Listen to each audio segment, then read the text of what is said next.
estamos curtindo aqueles últimos dias de Rio de Janeiro, essa vibe carioca. Gente, parece assim, por mais que você trabalhe no Rio de Janeiro, a impressão que dá é que você tá de férias, né? Que coisa mais linda, gente, que dia mais lindo, que cor de mar mais maravilhosa, que vibe é essa? Ó, que delicinha, muito gostoso, gente. Olha lá, olha lá. Olha ali, maridão. Ó, e que gato! Que gatão!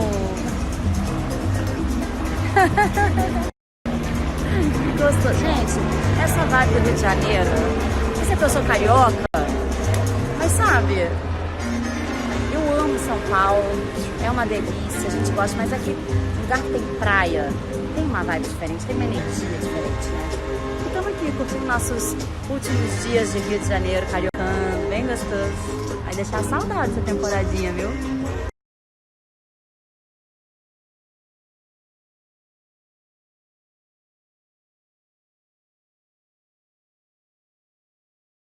Estávamos pedalando na praia.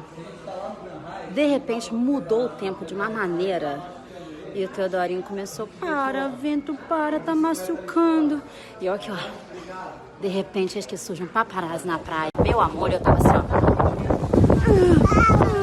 Aí eu falo, filha, ele assim, tá doendo, nós já brigamos num hotel.